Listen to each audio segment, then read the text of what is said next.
Welcome back, my stylistas. Zara here again, Gail's AI virtual assistant for another fabulous style drops. Today's style therapy session is all about the red flags that occur while working with certain design clients. There is a particular kind of client experience that will have you wondering why your brain hurts after you meet with them. So let's create the scene. Gail meets with the client, and as they unwrap the process of what is needed for creating the best space possible, the client is nodding along and engaged in the mood boards and floor plan process. As they work together, finding that perfect balance between supporting the client's vision, while also offering suggestions for alternative directions that they might not have thought to incorporate. The job of a designer is to help clients to think out of the box.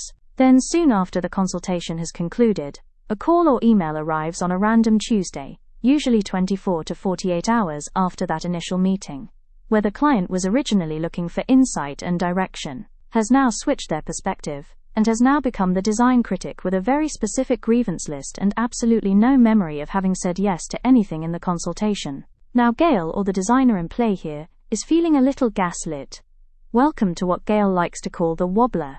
They are not urban myths, these are those moments where the clients now second-guess their original choices. But for proper balance and perspective here, what they're really questioning is themselves and the ability to trust the outcome. This client is a real person who has sat across from every interior designer or home stylist at least once in their career, and they are now needing to remind you of who makes all the choices and who is in control here. But let's be fair, changing your mind is normal. Resistance is normal. Design decisions are not small. You are making choices that will live in your space for years. Second thoughts are not character flaws. These are actual signs that you are paying attention. A client who sits with a decision and comes back with a genuine question, a real concern, or even just a shift in a direction that they can articulate, is a healthy client exchange. But the red flags that we're all about today are all about when the client approves something within a space, but then 24 hours later returns with objections so minor, so structurally disconnected from anything that was actually discussed, that you briefly wonder if you are hearing them correctly. Because there is a difference between, I've reconsidered the sofa color, or let's rethink the frame choice for the swivel chairs, versus I just have some follow-up questions. These types of scenarios always start out being collaborative, open and curious, asking good questions, responding to images. The designer leaves the consultation feeling like this project will be fun to watch come together. Then the 24-hour window opens after the first consultation, and the dark cloud of doubt, fear and control rolls in. Because the client has now been in their head, and they now have concerns. Those concerns are now doubt about big things such as the layout, the fabric selections or frame styles. These doubts and fears are normal.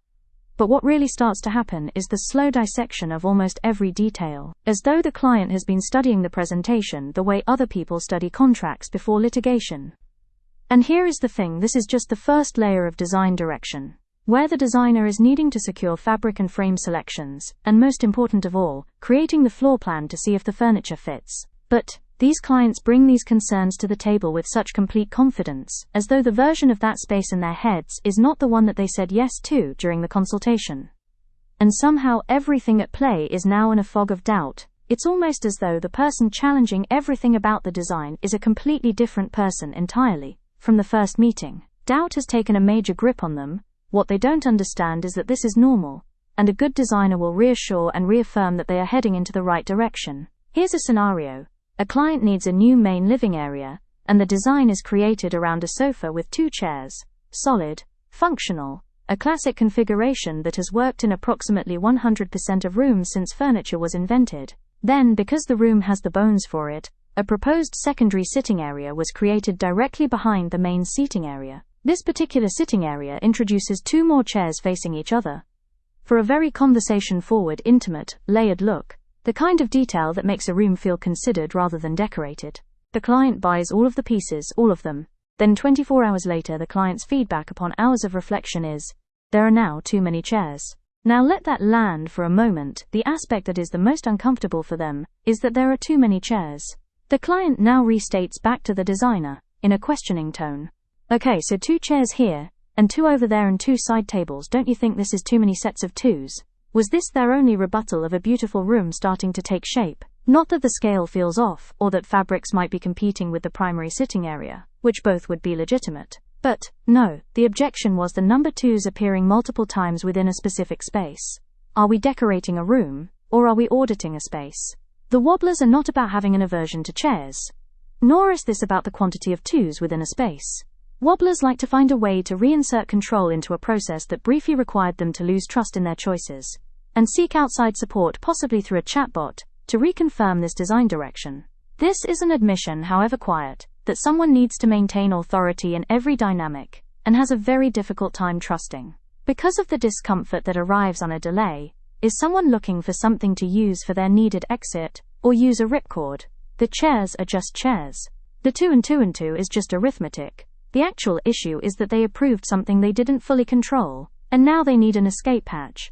A room is not delivered. It is built with time. This is the piece that gets lost in the conversation about chairs and twos and minor objections that arrive uninvited the day after a successful consultation. A room does not drop in, fully formed, perfectly resolved, finished on the first pass. It evolves. The starter pieces start the conversation. They establish the bones, the scale, the direction. And then over time, with additional layers, with objects gathered and edited and placed with intention, the room becomes what it was always going to be. The two chairs facing each other in the secondary grouping are not the final word on that corner of the room. They are the beginning of it. The room needs time to tell you what it wants next. But you cannot explain that to someone who is standing in the middle of a half-built room counting chairs and finding the number 2. Suspicious. Not every client is going to be a perfect fit. This is not a failure of design or persuasion or even presentation. It is the ability to remain open and trust the process. A client who moves through the approval and retract cycle, who opens with warmth, engages genuinely, says yes in the room, and then returns the next day with an objection about quantities, is showing you exactly what the working relationship will look like. Every presentation will have a sequel. Every decision will have a grace period followed by a reconsideration. Every layout will eventually be audited for patterns. Your instincts, your layouts, your knowledge of how a room builds over time, none of that will matter as much as their need to find something wrong once the vulnerability of having said yes settles in. Resistance is normal.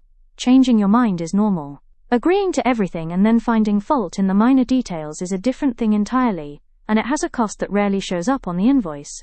The room with too many perceived sets will still be beautiful.